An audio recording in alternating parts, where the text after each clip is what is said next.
नमस्कार दोस्तों, आज की इस वीडियो में मैं आपको बताने वाला हूँ मैनिफेस्टेशन के सबसे बेस्ट तरीके के बारे में। क्योंकि ये क्वेश्चन मेरे पास काफ़ी बार आता है कि मैनिफेस्टेशन का सबसे बेस्ट तरीका क्या होता है। क्या वो मेडिटेशन है या पॉजिटिव एस्पेक्ट्स है या जस्ट अलाइनमेंट है। अगर अलाइनमेंट का मतलब देखो तो अलाइनमेंट बस एक स्टेट है, एक ऐसी स्टेट है जहाँ पर आपकी सभी डिज़ायर्स मैनिफेस्ट होती है। वही रेजिस्टेंस क्या है? रेजिस्टेंस एक ऐसी स्टेट है जहाँ पर आपकी डिज़ायर्स कभी मैनिफेस्ट नहीं होती है और आपकी लाइफ में जो होता है अच्छा वो भी ख़राब होने लगता है। तो आपको अलाइनमेंट वाली स्टेट में रहना होता है, उसी में हमेशा फोकस्ड रहना होता है, या बोलो जितना हो सके आपको अलाइनमेंट वाली स्टेट में होना होता है। और अलाइनमेंट वाली स्टेट में रहने के लिए आप ज़्यादा टाइम प्रैक्टिस करते हो ताकि आपका माइंडसेट एक नेचुरली शिफ्ट में रहे उसी जगह पर। क्योंकि कई लोगों का होता है ना, माइंडसेट बेटर होता है। कई लोग नेचुरली ऑप्टिमिस्टिक होते हैं, यानी एक पॉजिटिव माइंडसेट उनका होता है कि जो होगा एट द एंड अच्छा होगा। वही दूसरी तरफ ऐसे भी लोग होते हैं जो हमेशा इस कंप्लेंट में रहते हैं कि मेरे साथ कभी अच्छा नहीं होता या मेरी किस्मत खराब है। आपके अराउंड देखोगे ना, दोनों तरह के लोग आपको मिलेंगे। आपको ये मैं जजमेंट के लिए नहीं कह रहा, आप बस अपने अराउंड किसी लोगों को याद कीजिए जिनकी पर्सनैलिटी इस तरीके की हो, जो लॉ ऑफ अट्रैक्शन को फॉलो नहीं करते हो लेकिन एक तरफ उनका माइंडसेट बहुत अच्छा हो और दूसरी तरफ कोई ऐसा पर्सन हो जो लॉ ऑफ अट्रैक्शन नहीं फॉलो करता और हमेशा कंप्लेन करता रहता हो, हमेशा रोता रहता हो हर बात को लेकर के। अब आप उन दोनों की करंट रियलिटी को देख लो, आपको फ़र्क साफ नज़र आ जाएगा कि क्या डिफरेंस है इस पे। आपको बस उस वाले माइंडसेट में रहना है जहाँ पर आप ज़्यादा से ज़्यादा टाइम पॉजिटिव रहो। कभी कभार देखोगे तो हर किसी की लाइफ में नेगेटिविटी आ जाती है, तो वो कोई बड़ी बात नहीं है। फ़र्क इस बात से पड़ता है कि आप उस नेगेटिव वाली स्टेट में जहाँ पर वापस आ गए हो तो वहाँ से कितनी जल्दी आप निकल सकते हो। और अगर आप रूटीन में रहने वाले पर्सन हो तो आप बहुत जल्दी उसमें से निकल भी जाओगे। तो एक्चुअल में देखा जाए तो मैनिफेस्टेशन का सही तरीका क्या है? मैनिफेस्टेशन का सही तरीका अगर आप बोलोगे तो मेडिटेशन नहीं है, पॉजिटिव एस्पेक्ट्स नहीं है। ये बेस्ट प्रोसेस हो सकते हैं और सबसे इजी प्रोसेस हो सकते हैं, लेकिन मैनिफेस्टेशन करने का एक ही तरीका है और वही सबसे बेस्ट तरीका है। वो तरीका है अपनी रेजिस्टेंस को धीरे धीरे रिलीज करते हुए अलाइनमेंट में आने का। इसको दूसरे शब्दों में कहे तो अपनी पुरानी अजम्पशंस को चेंज करके एक न्यू अजम्पशंस में आने का। इसको और दूसरे शब्दों में कहे तो अपने सबकॉन्शियस माइंड को पॉजिटिवली रिप्रोग्राम करने का। इसको और डिफरेंट वर्ड्स में बोले तो अपने बिलीव्स को चेंज करने का, या इसको और थोड़े डिफरेंट वर्ड्स में बोले तो सिर्फ अपने थॉट्स को चेंज करने का। कहने का मतलब ये है कि अगर आपकी लाइफ में बहुत ज़्यादा नेगेटिविटी है और लाइफ के हर एस्पेक्ट्स में अगर नेगेटिविटी है तो आप अपने लाइफ के मैक्सिमम या सारे एस्पेक्ट्स को लेकर के नेगेटिव बहुत ज़्यादा सोचते हो, पॉजिटिव बहुत कम सोचते हो। और अगर आपकी लाइफ ओवरऑल ठीक ठाक है, आपकी लाइफ में सब कुछ है, लेकिन सिर्फ एक डिज़ायर नहीं है, एक स्पेसिफिक डिज़ायर नहीं है, यानी सब कुछ अच्छा है सिर्फ मनी में रेजिस्टेंस है, सब कुछ अच्छा है लेकिन रिलेशनशिप में सही नहीं है, तो इसका मतलब है कि आपका जो माइंड है वो बाकी चीज़ों को लेकर के बहुत ज़्यादा पॉजिटिव है, लेकिन सिर्फ एक इस पर्टिकुलर सब्जेक्ट को लेकर के उसके माइंड में बहुत ज़्यादा रेजिस्टेंस है। अब आपको देखना है कि आपकी लाइफ में कौन सी प्रॉब्लम आ रही है, किस तरीके की प्रॉब्लम आ रही है। अगर आप ओवरऑल अपनी पूरी लाइफ में नेगेटिव हो और किसी भी चीज़ को लेकर के पॉजिटिव नहीं सोच पाते, तो आपको ओवरऑल अलाइनमेंट पे वर्क करना पड़ेगा, अपने सेल्फ कॉन्सेप्ट पे वर्क करना पड़ेगा। और सेल्फ कॉन्सेप्ट के लिए लोग सेल्फ लव का इस्तेमाल करते हैं, सेल्फ लव फॉलो करते हैं, लेकिन एक्चुअल में देखा जाए तो सेल्फ लव उतना ज़रूरी नहीं होता है, क्योंकि सेल्फ लव आपके लिए नेचुरल होता है। क्योंकि दुनिया का हर एक इंसान चाहो ना चाहो अपने आप से प्यार करता ही है। अब उसके हिसाब से उसकी लाइफ डिफरेंट हो सकती है।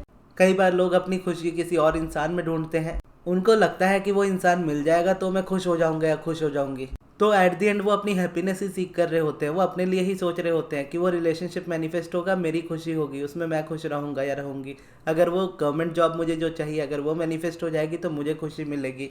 इसी तरीके से जो लाइफ में अगर बहुत ज़्यादा अपने स्ट्रेस वाले स्टेट में होते हैं, डिप्रेस वाले स्टेट में होते हैं, वो भी किसी तरीके से उसमें से निकलना ही चाहते हैं, तो वो भी एक तरीके का सेल्फ लव ही होता है। क्योंकि कोई भी एक नेगेटिव वाली स्टेट में रहना नहीं चाहता, किसी भी तरीके से उसमें से बाहर आना चाहता है। तो इसीलिए चाहो ना चाहो सेल्फ लव उतना इंपॉर्टेंट नहीं है। अगर आप फॉलो करो तो आपकी मर्जी है, अगर आप नहीं भी फॉलो करो तो बहुत बड़ी बात नहीं है। क्योंकि जब आप मेडिटेशन ही करोगे या रेजिस्टेंस ही रिलीज करना स्टार्ट करोगे तो जो नेगेटिविटी की लेयर आपके ऊपर होती है, यानी एक नेगेटिविटी वाली स्टेट में जब आप होते हो तो ये स्टेट आपकी ख़त्म होने लगती है। और हमेशा आप दो ही स्टेट में हो, या तो आप पॉजिटिव स्टेट में हो या तो आप नेगेटिव स्टेट में हो, और दोनों में से आप एक टाइम पे एक ही जगह पे रह सकते हो, या तो आप पॉजिटिव में रहोगे या तो आप नेगेटिव में रहोगे। तो ये ज़रूरी नहीं है कि आप ज़बरदस्ती पॉजिटिव सोचो, लेकिन नेगेटिविटी में रहकर आप मैनिफेस्ट नहीं कर सकते। तो अगर आप पॉजिटिव नहीं सोच सकते तो नेगेटिव को पहले से कम सोचो। अगर आप पॉजिटिविटी को बढ़ा नहीं सकते तो नेगेटिविटी को घटाना शुरू कर दो। जैसे जैसे नेगेटिविटी घटती जाएगी आपकी पॉजिटिविटी बढ़ती जाएगी, जैसे जैसे आपकी रेजिस्टेंस घटती जाएगी आपकी अलाइनमेंट बढ़ती जाएगी, जैसे जैसे आपके पुराने अजम्पशंस आपके रिलीज होने स्टार्ट होंगे वैसे वैसे आपके नए अजम्पशंस बनने स्टार्ट हो जाएंगे। और ठीक इसी तरीके से अगर आप अपोजिट भी देखो, आप जितना ज़्यादा पॉजिटिव चीज़ों को रिपीट करोगे नेगेटिविटी उतनी कम होती चली जाएगी। तो डिसाइड आपको करना है कि आपको पॉजिटिविटी बढ़ाने पे फोकस करना है या नेगेटिविटी को रिलीज़ करने पे फोकस करना है। आप जैसा भी अपना फोकस चाहो रख सकते हो। उसके बाद आपको क्या करना है, आपको अपना प्रोसेस चूज़ करना है। एक ऐसा प्रोसेस चूज़ करना है जो आपको लगे कि आप लॉन्ग टर्म तक ले जा सकते हो उसको। सिर्फ मैनिफेस्टेशन को लेकर के डिपेंड नहीं होना है उस प्रोसेस पे, बल्कि उस प्रोसेस को इसीलिए भी करना है कि वो आपकी पूरी लाइफ को भी बेटर बनाएगा और आपकी डिज़ायर को भी मैनिफेस्ट करेगा। और अगर आप बहुत अच्छी स्टेट में ऑलरेडी हो, यानी जैसा मैंने कहा था कि अगर आपकी लाइफ में सब कुछ अच्छा है लेकिन एक एस्पेक्ट में खराबी है, तो उस जगह पर आप कोई ऐसा प्रोसेस चूज़ कर सकते हो जिसको आप कंसिस्टेंसी के साथ करके उस जगह पे अपने थॉट को चेंज कर लो। उसके लिए भी पॉजिटिव एस्पेक्ट्स हो सकते हैं, स्क्रिप्टिंग हो सकती है, एफर्मेशन हो सकते हैं, रोबोटिक एफर्मेशन हो सकते हैं, सप्लीमिनल हो सकते हैं। अपनी हिसाब से आप चॉइस करो जो आपको अच्छा लगे। ठीक दूसरी तरफ अगर आप देखते हो कि लाइफ के हर एस्पेक्ट्स में नेगेटिविटी है, तो आपके लिए सबसे बेस्ट होता है इस जगह पे मेडिटेशन। लेकिन अगर आपको मेडिटेशन नहीं जमता है तो आप जरूरी नहीं कि आप मेडिटेशन से स्टार्ट करो। ग्रेटिट्यूड है, एप्रिशिएशन है, पॉजिटिव एस्पेक्ट्स है, बहुत सारे प्रोसेसेस हैं, आप उसके बारे में देखो, उनको सीखो और जो आपको लगे कि हाँ इसे आप लॉन्ग टर्म तक कर सकते हो उस प्रोसेस पे आप जाओ। और जिस भी प्रोसेस को आप चूज़ करो, चाहे आप कैसी भी स्टेट में हो, अगर आप ओवरऑल नेगेटिविटी में हो या सब कुछ अच्छा है लेकिन एक जगह पे नेगेटिविटी है, चाहे आप जैसी भी वाली भी स्टेट में हो, आपको बस इतना करना है कि आपने जो प्रोसेस चूज़ कर लिया है आपको बस उसमें अब कंसिस्टेंट रहना है। और आप उसमें कंसिस्टेंट रहोगे फिर चाहे आपकी करेंट रियलिटी आपको जो भी शो करती रहे, क्योंकि करंट रियलिटी जो आपकी बनी होती है वो आपके पुराने कंसिस्टेंट थॉट्स की वजह से बनी है। आपने किसी थॉट को बार बार फोकस किया, किसी चीज़ के बारे में बार बार सोचा, 3D में वो चीज़ आपकी रियलिटी बन गई। तो जब आप न्यू वाली कोई चीज़ लेते हो, चाहे कोई प्रोसेस है या कोई एफर्मेशन है, जब आप उसको बार बार रिपीट करोगे, चाहे आपकी करंट रियलिटी जैसी भी हो, आने वाले टाइम में वो चीज़ चेंज हो ही जाएगी। 100% गारंटी है इसकी, अगर आप कंसिस्टेंट रहते हो तो ही। अब प्रोसेस आपको कौन से चूज़ करने हैं और किस तरीके के चूज़ करने हैं वो मैं आपको आइडिया के तौर पे बता देता हूँ। आप इसको अपने हिसाब से थोड़ा बहुत चेंज कर सकते हो। और प्रोसेसेस मैं आपको रिकमेंड करूँगा कि 2 ही रखिएगा, इसको चेंज मत कीजिएगा। अगर चेंज करना ही है तो 2 की जगह 1 कर लीजिएगा, 2 से ज़्यादा मत कीजिएगा। ये मैं उनके लिए बोल रहा हूँ जो उनकी कंसिस्टेंसी नहीं है किसी चीज़ में। अगर रूटीन में नहीं है तब आप 2 से स्टार्ट कर सकते हो या 1 से स्टार्ट कर सकते हो। अगर आप कंसिस्टेंट हो मेरी तरह तो 2 से आप 3 पे जा सकते हो। तो अब अगर आप उस वाली स्टेट में हो जहाँ पर आप हर चीज़ को लेकर के नेगेटिव सोचते हो, एक भी जगह पे आपके लाइफ की पॉजिटिविटी नहीं है, तो आपको स्टार्ट क्या करना है, आपको स्टार्ट करना है मेडिटेशन से, अगर आप कर पाते हो। उसके अलावा दूसरे साइड आप सब्लिमिनल को सुन सकते हो अपनी किसी स्पेसिफिक डिज़ायर को लेकर के, अगर वो स्पेसिफिक डिज़ायर इस वक्त आपकी लाइफ में है तो। क्योंकि जो आपकी स्पेसिफिक डिज़ायर रहती है वो आपके पूरे दिन का थॉट्स का सबसे ज़्यादा हिस्सा लेती है, यानी पूरे दिन में आप सबसे ज़्यादा उसी चीज़ के बारे में सोचते हो जो आपकी स्पेसिफिक डिज़ायर है। तो जब भी आप सोचोगे तब आप क्रिएट करोगे। तो इसीलिए इस जगह पर अगर आप सब्लिमिनल को सुनते रहोगे तो आपके माइंड में वर्क भी करता रहेगा, एक तरफ आपकी मेडिटेशन की जर्नी भी चालू रहेगी।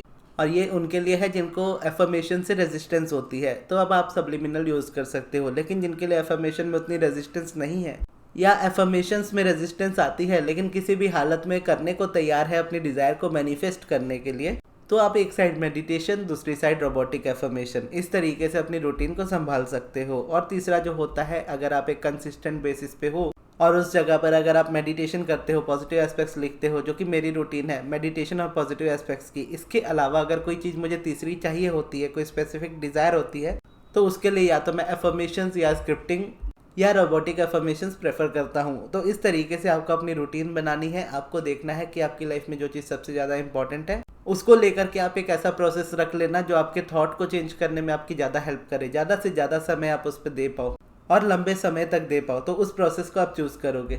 और इतना करने से, और जब आप ये स्टार्ट कर दोगे तो आपको बस इतना ही करना है कि जब तक ये चीज़ रियलिटी में कन्वर्ट नहीं हो जाती आपकी 3D में, तब तक आपको इन प्रोसेस को छोड़ना नहीं है।